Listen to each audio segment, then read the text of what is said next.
Look what I got here. You guys remember my 75-gallon tank? Well, this tank was left for dead, basically. About a year ago, I upgraded from the 75-gallon to my 10-gallon tank, and I kind of just let it be. It's been sitting here in my living room, taking up space, and I haven't done much with it at all. As you can see, it's filthy. It's got algae growing in it. The sponge filter looks like it's corroded.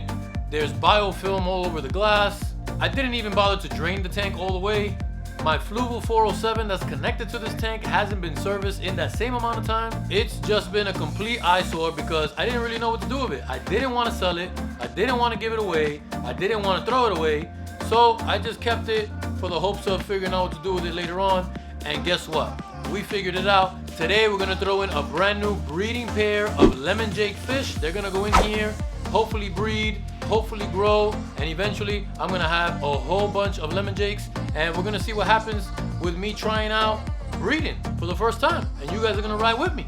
Now, while I start getting this tank cleaned up and ready for some brand new fish, make sure you guys stick around to the end of the video because Snake River Cichlids is hooking us up with a brand new 15% discount code. Stick around to the end, don't miss it. So first thing I'm gonna work on is getting this old substrate out. This is a mixture of crushed coral and aragonite sand that I had in here originally, but it's been so long that I'm pretty sure this substrate has no buffering power anymore. So the reason why I'm changing the substrate is because this tank is gonna have African cichlids in it, and if you don't already know, the best way to raise and stabilize your pH for African cichlids is by using an aragonite sand substrate or crushed coral.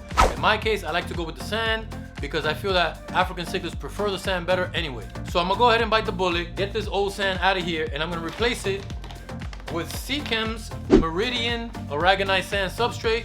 This stuff is gonna work great. It's got the minerals in it that are gonna release into the water, buffer the water, raise the pH, and keep it stabilized so that African cichlids can thrive. Seachem Meridian, guys. We're gonna check it out right now. So before I get in there and start digging the substrate out, can you guys see that film that has grown on the surface of that water? Pretty nasty. There's some kind of life in this tank. I don't know what it is, but we're gonna get it out. So I'm doing this with a cup, guys, because at this point, we're gonna get this remaining water out of the tank anyway, so I don't really mind if sand and water both come out of the tank at the same time. It's gonna serve the same purpose.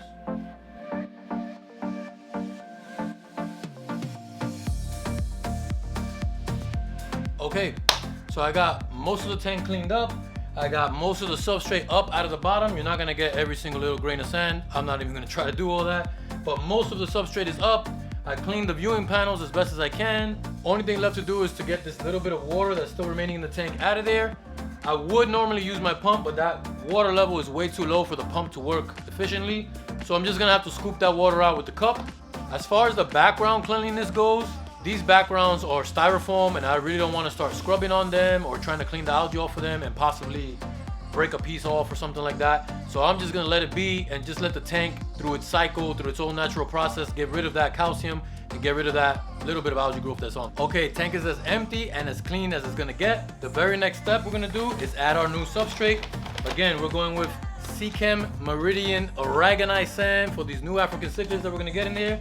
And just like any new sand or even gravel substrate, you should always wash out, rinse out your substrate before you put it into the tank, or you're gonna have days and days and days of cloudy water. Let's get to it.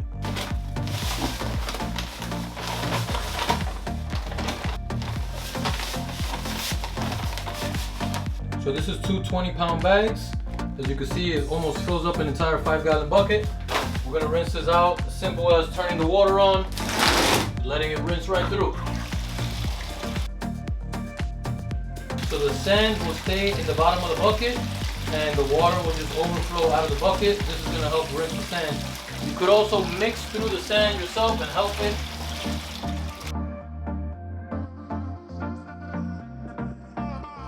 Keep an eye on the color of that water that's spilling out of the bucket. By the time we're done rinsing this, that water will spill out clear.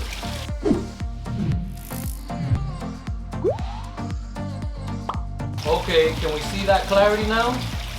For those of you that don't know how long you need to rinse your substrate out, this long, when the water is clear and you can see right through it to the sand below. That's how long you want to rinse out your substrate for. Nice and clean. This is how your substrate should look before going into your tank.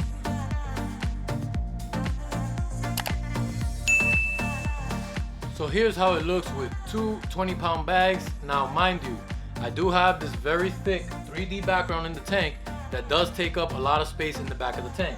So even though it may look like we have enough substrate here with just two 20-pound bags, I'm actually gonna add one more 20-pound bag in here because I do like a kind of sort of a thick substrate.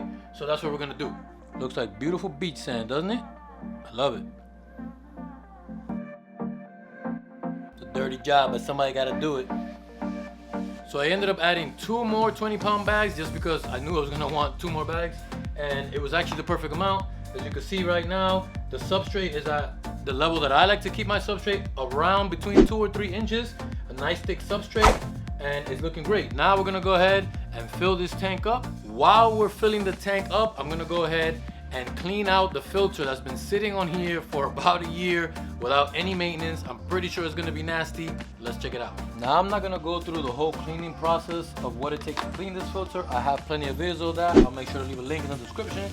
But I do wanna show you guys how this thing will look after sitting here for almost a year with water still inside it, not being cleaned or maintained.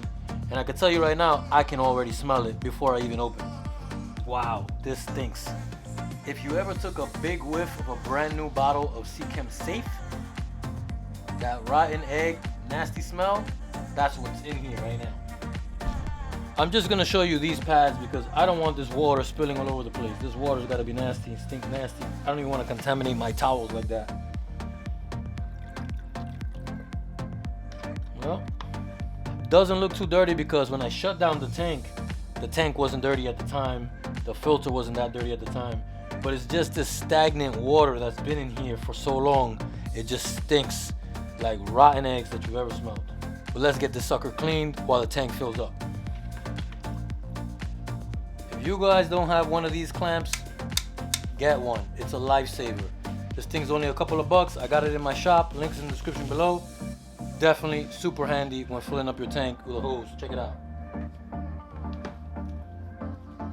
I call that peace of mind, guys. Peace of mind.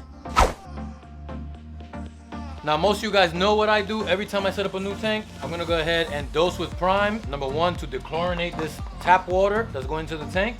And number 2, I'm gonna dose with stability to give the beneficial bacteria a boost and starting to reproduce itself to get this tank cycled as soon as possible. If you don't know my method of how to cycle your tank quickly with or without fish, the method is prime and stability daily. I'm gonna link a video right up here that you definitely need to watch. It's gonna be super helpful for you.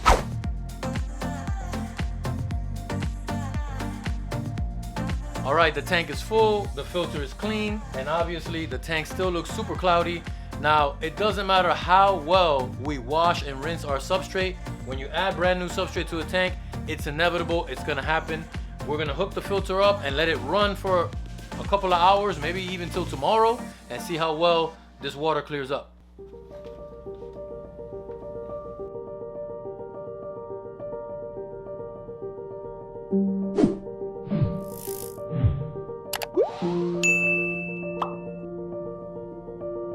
Now that the filter's on and creating good movement, I also turn on my little mini wave maker right here, and you can see we've got good surface agitation, good flow of water all the way across the tank. This is gonna get this water moving into the filter, back out, circulating well, and start to clear this tank up. We'll be back in a little bit. So it's a brand new day, guys. I let the tank run overnight. It did clear up some, but obviously nowhere near what we want. That's totally normal when we fill an entire tank up with brand new substrate. It's gonna take some time, no matter how well you washed it out. But I also added in my one and only female African cichlid that I had sitting over there in quarantine. She got into the tank last night. She's been hanging out. She survived the night. She's with us. And guess what? Today, the new fish have arrived, and she's gonna have some brand new tank mates. Let's get this box open.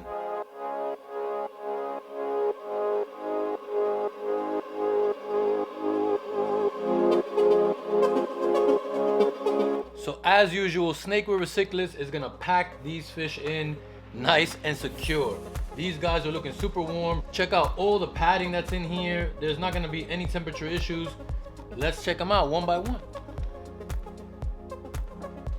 He's a nice guy. Guys, the number one thing that you wanna make sure of when you order fish online is that your bags arrive dry. And this is a dry bag. All of this material that's in here in the box is completely dry. Check it out. And that's what matters. You don't want these bags leaking. You don't want them to get cold while they're in transit. But this guy looks nice and healthy. Looks like one of the females here. Let's see, let's play a little game. Let's see who can guess when I'll pull out the males. Let's float them. Number 2. Female.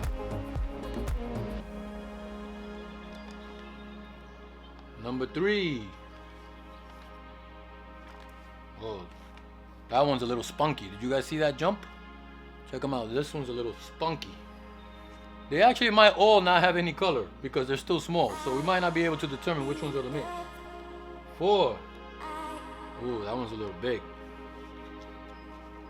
This one's got a little bit of size on it. Nice and dry bag as usual. There's a lot of fish in this box. 5. Now, one thing I will say with this type of padding in your packaging, you want to make sure it's completely off the bag because you don't want this stuff inside your water in your tank floating around. It's just gonna make your water look dirty. So wipe the bags nice and clean and then float your guy. What number are we up to? 6? I think this one is 6. 6. Looks female as well. Either we got bad luck and we can't pull a male, or the males are gonna just not have any color. Especially, they're probably a little bit stressed out from transit and they may be just colored down at the moment. Later we might be able to tell which ones are the males. 1, 2. That was 6. We're going for 7. I see more fish than I was expecting in this bag. Let's go for 7 over here. 7. These guys all look nice and healthy, aware and alive. 8.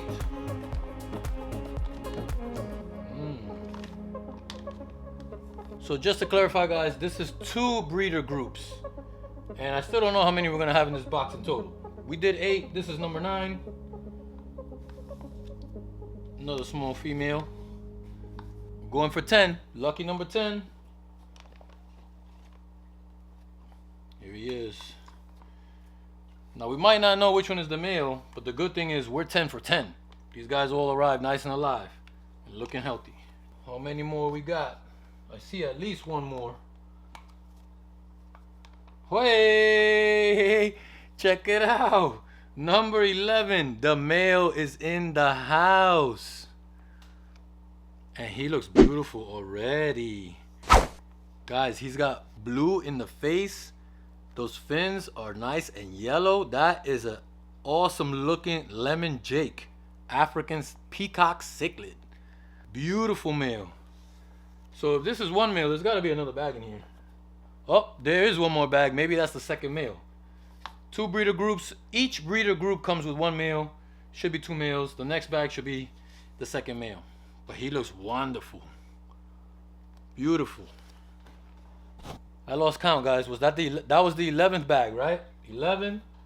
We're going for 12. I guess the males were on this end of the box and I was starting from that end. 12. Oh, baby. There he is. Another stud. Let me clean this bag off, guys, and then I'm going to show you. Let me clean this bag. Look at the color on that male. Beautiful lemon jake. I love it. Great size, too. It's like 3.5, maybe 4 inches. All right, we're going to float them and get these guys out of this bag. 12 fish, guys. 1 shot. 12 for 12. Everybody's alive. Everybody looks good. The 2 breeder males look awesome. I cannot wait to get this breeding tank going. Let me make sure there's nobody else in here. All right, looks good, looks good. And guys, like I said, I don't know if you can see the dust, but completely dry. Completely dry. No drip, no leak, no nothing. I shouldn't have done that. Now there's dust everywhere. I'm going to give these guys about 10-15 minutes just to acclimate to the temperature, and we're going to start opening these bags. I'm gonna do my best to show you guys how I open the bags and get the fish netted, and at the same time show you when I release them into the tank. So let's see how this goes. I'm gonna start with the males, get them out of here.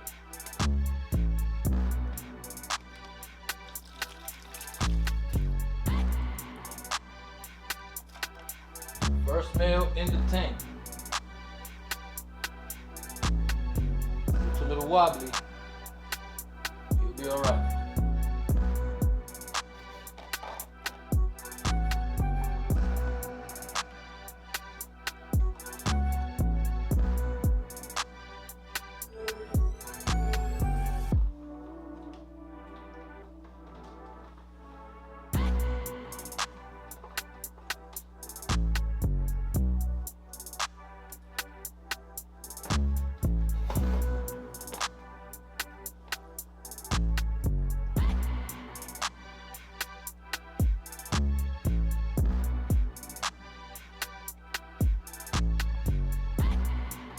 First male is looking a little bit wobbly, but now that he's in the tank, he's getting some oxygenated water, and he should recover okay.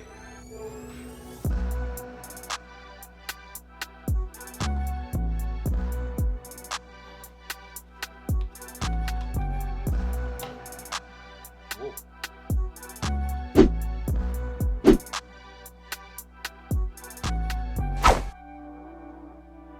They're feeling a little disoriented. This is normal.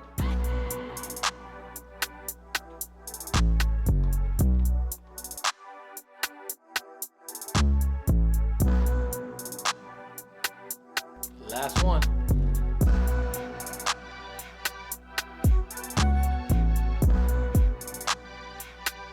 So I'm gonna kill the lights, guys. It's better for them to settle in with the lights out. You can see some of these guys are still disoriented, so I'm gonna give them some time. So after about an hour in the dark, I decided to check on them, and they're all doing really great. Even that male that was kind of doing a little loop-de-loop earlier, they're both doing great. All the females are doing great. And even my Taiwan reef that's in there, she's kind of trying to be the boss already. It seems like all the female lemon jakes are all hanging out together in this little corner, and the one rogue female is that Taiwan reef just swimming around doing whatever she wants. But the males are in that mix with the female lemon jake, so I guess they're comfortable. The Sea Meridian sand is looking awesome. The tank is still cloudy, but that's just gonna take some time to clear up because I did put 4 20-pound bags of sand into the 75-gallon tank.